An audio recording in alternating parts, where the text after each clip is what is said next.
Before Keeping Up A-fear-ances aired, it seemed to be an episode exploring the relationship between Ida and her mother, but there was no way of knowing we would get so much valuable input on other topics, like the curse, another human on the Boiling Isles, and the second loose. First off, Ida isn't the owl beast. Rather, the owl beast is living inside of her. Every time the curse gets too strong, Ida's consciousness is trapped in a dream where she meets the owl beast, and usually it chases her around. But the latest events propose the cursed person can actually fight the curse. Ida can overpower the curse from the inside, seemingly by having the strong will to do so. So far, she accomplished to regain consciousness while being in the owl beast form. But surely with a little practice, the next step would be being able to completely suppress it whenever Ida falls into trance. Perhaps in the future, Ida gains full control of the curse and can make use of its powers. Or even better than that, it's gotten highly likely Ida can get rid of it once and for all sooner than we thought. Remember, in the season 2 trailer, there was an owl beast in the owl house that looked different from Ida's beast form. So logically, the general consensus was this must be Lilith's form. However, Lilith turned into a beast in this episode and her appearance was way different from the trailer beast. The trailer beast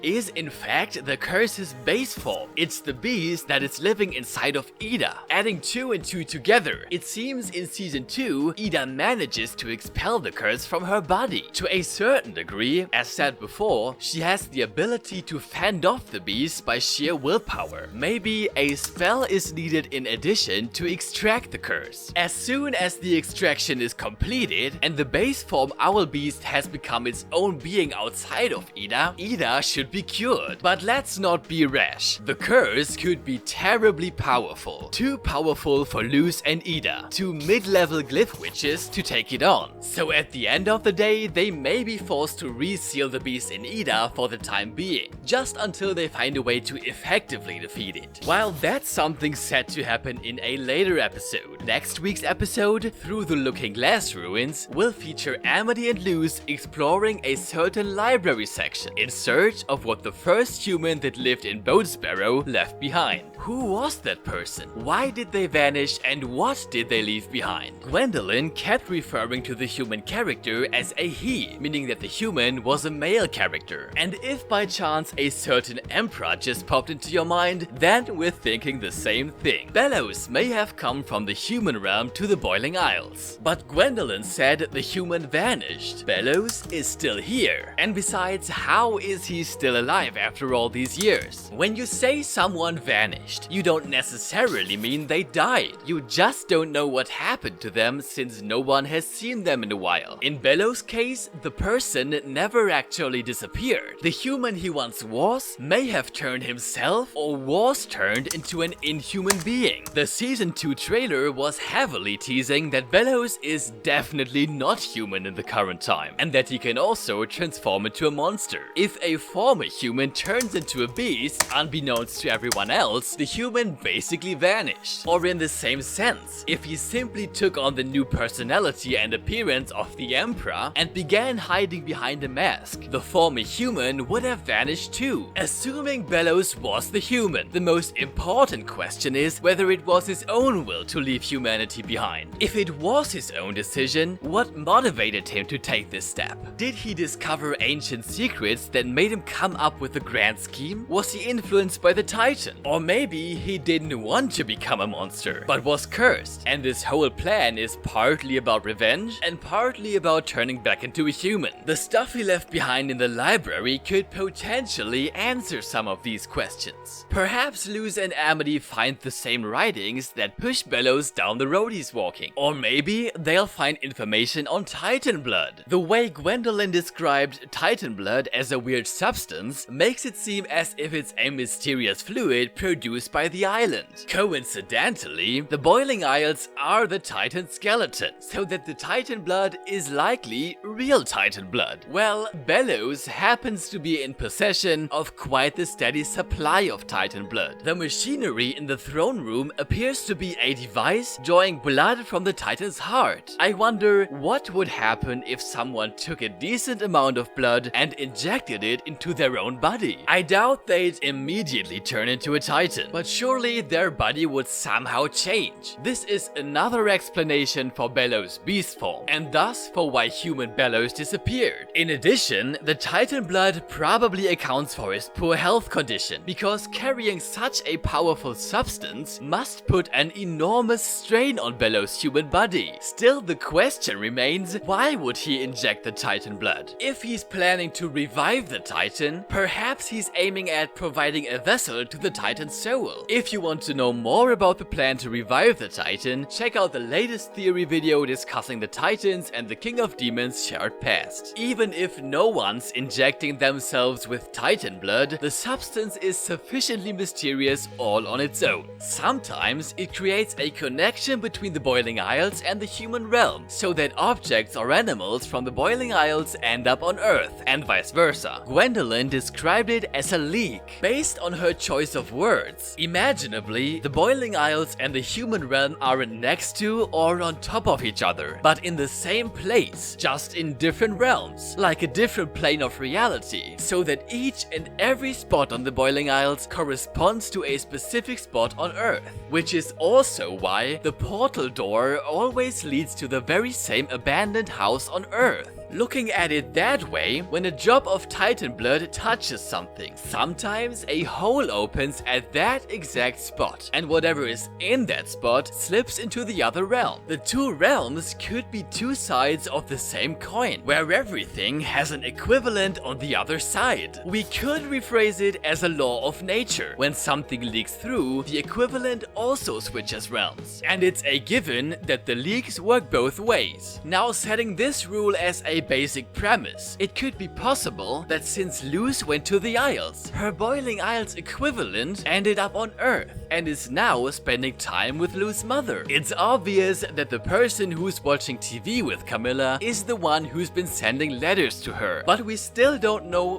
why Creepy Luz is doing all of this. Returning to what we just discussed, the otherworldly equivalents could be each other's opposites, meaning while Luz is a nice girl that enjoys the exciting life on the Boiling Isles but wants to go home to her mother in the future, Creepy Luz is malevolent, may have always hated the Boiling Isles and prefers life on Earth. Consequently, Creepy Luz is planning to take Luz's place on Earth forever. Creepy Luz does not only make herself look like Luz, but she also copied her voice and learned to behave like her in order to take her spot. That definitely isn't possible without magic or a special ability. Considering that she's Luz's Boiling Isles equivalent, Creepy Luz is likely some type of demon. To be more specific, a mimic. Mimics are demons that can turn into a perfect copy of people. Symbolically, while Luz never fit in with her surroundings on Earth and just wants to be her own special self, the mimic is a master of fitting in and lives off other people's identities. Currently, we don't know to what extent the mimic actually poses a problem. It might not intend to harm Camilla in any way, but ultimately it will hinder Luz from coming home. The fact that Creepy Luz is becoming part of the story now probably means that Luz soon succeeds in finding a way to contact Earth.